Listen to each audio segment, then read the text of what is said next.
Hello, it's me, Madam Shukran again from Educare Institute, and today we have a discussion specifically in English language from 4 Necta 2018, question number 10C.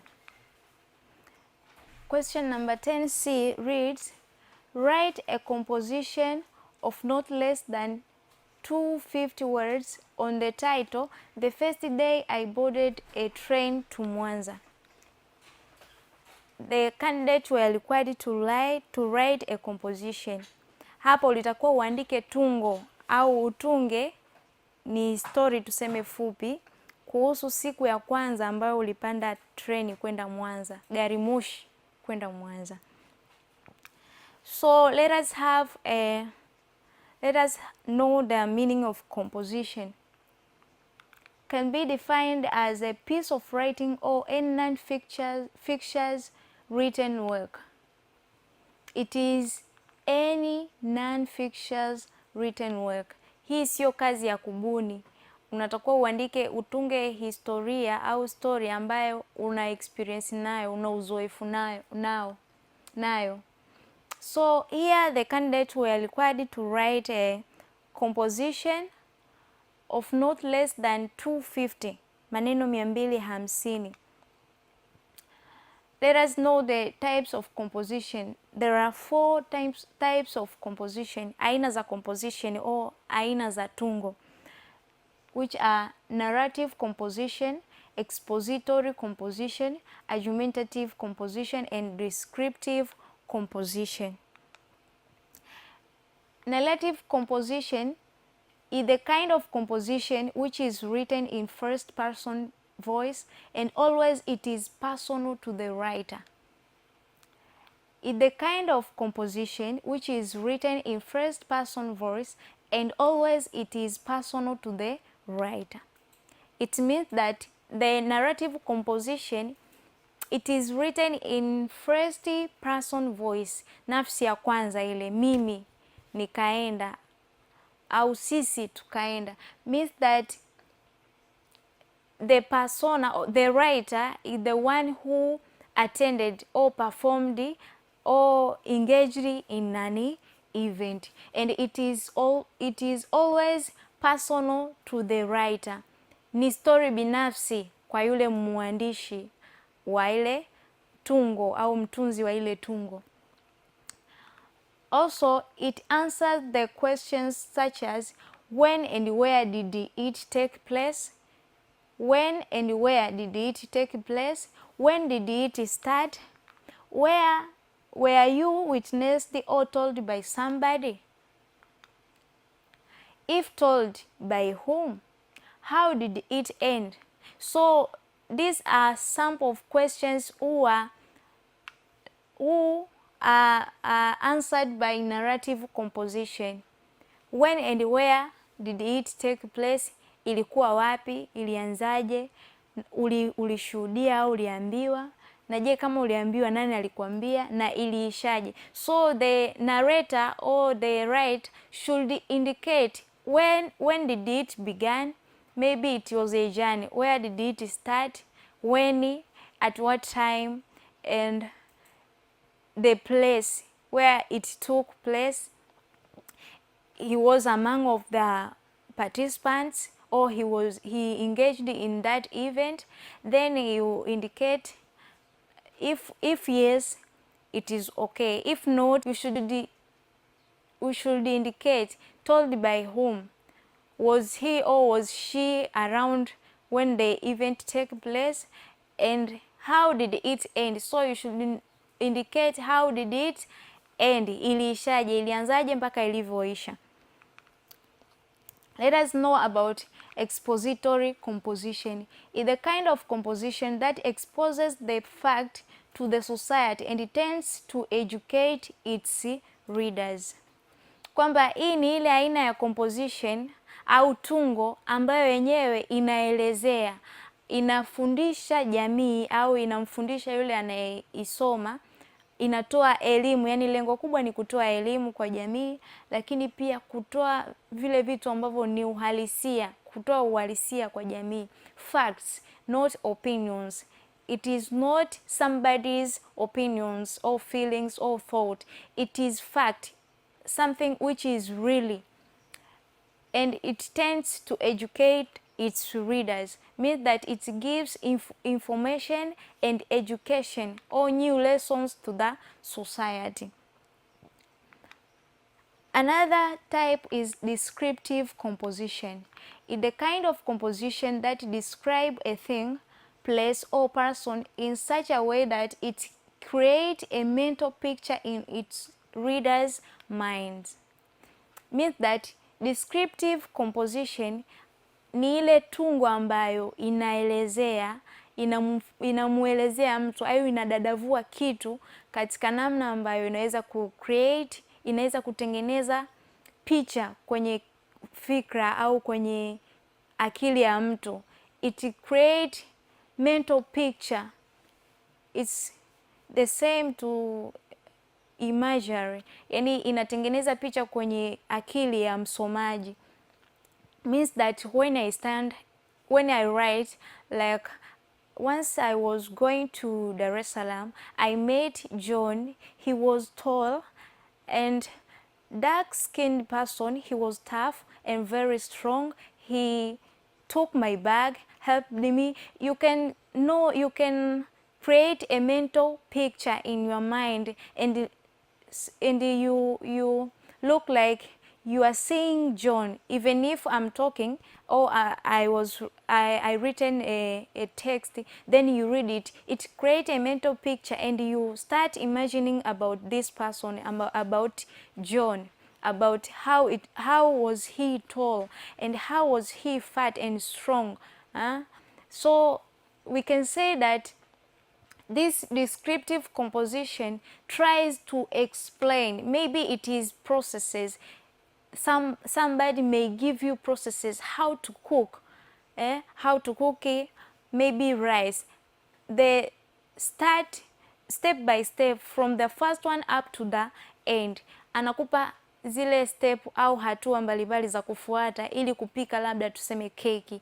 Anaanza mahitaji, anakuonyesha unaanzaje, unachanganyaje na unapikaje mpaka unamaliza. Kwa hiyo hii ipo katika descriptive composition. You get the procedures or processes in doing something. Another one is argumentative composition. It's the kind of composition that involves data collection, analysis, evaluation, and interpretation. Argumentative composition is the kind of composition that involves data collection, analysis, evaluation, and interpretation. Hapa kwenye argumentative composition ni ile tungo ambayo inahusisha na ukusanyaji wa taarifa, uchambuaji, kuzichambua namna kwamba hii iko sahihi, haiko sahihi, hii inatakiwa ikae wapi, na unaziwasilisha, unazitafsiri na kuziwasilisha. In this composition, people are engaged in research about the topic in order to be in the position of answering the questions properly.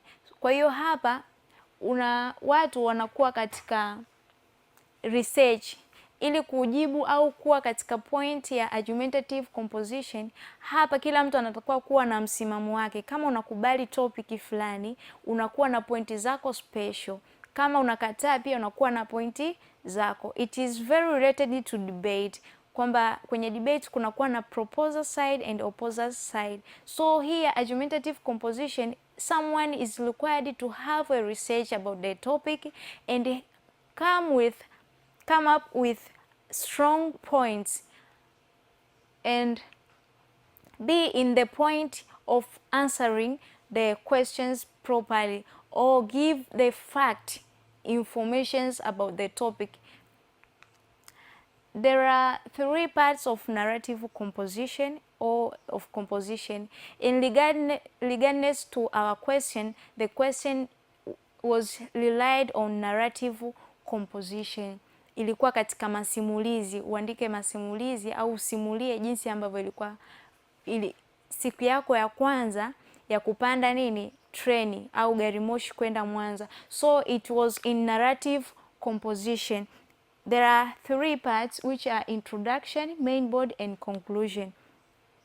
Utangulizi, kiini pamoja na hitimisho. For example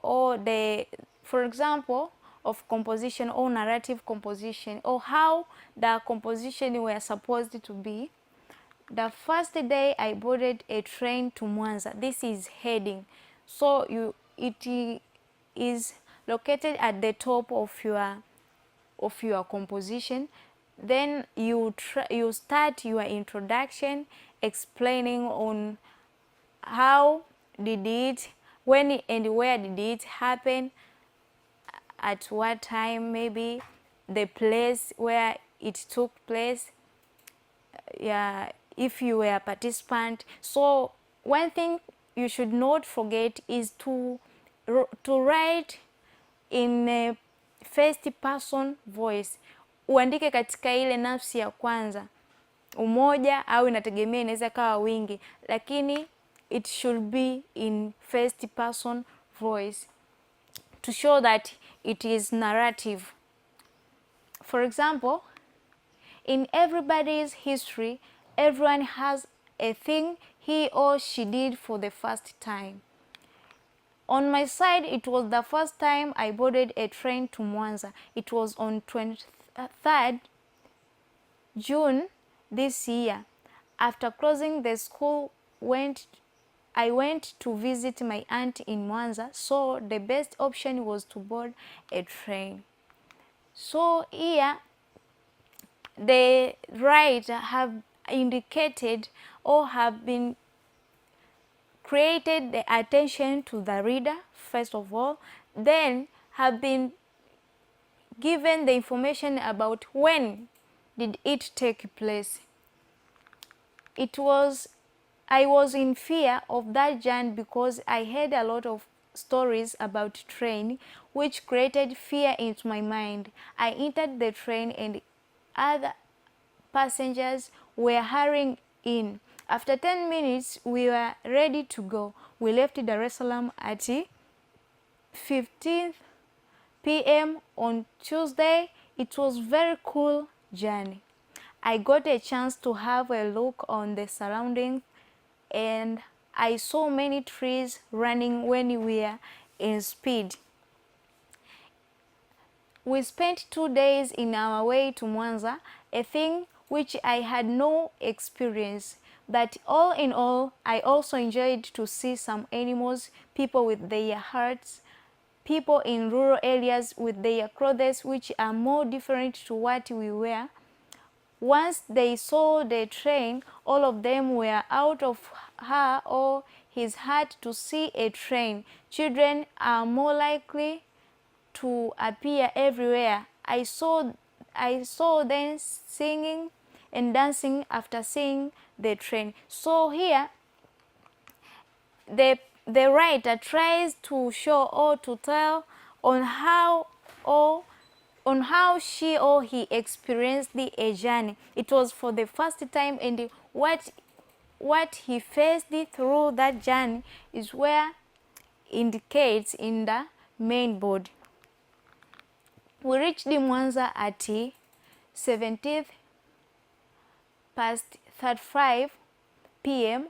on Thursday. My auntie with her family were waiting for me, so they took me to their home and I was very happy to meet them. So the journey ended when he met or she met her family or her auntie's family with the family members who are her cousin. Then they got to home and he was very happy. Is where the story ended. So here we had a look on the introduction up to the conclusion. How he concluded, he said that he met or they are loved at it was 17th past 35 and p.m. and he met his or her family, her auntie's family. Then they went home. It's where the journey ended. So let us have a look on related questions, maswali ambayo yanaendana pia na hili swali ambalo tumelifanya. The first one is compose a narrative on a title, The First Day I Joined Boarding School.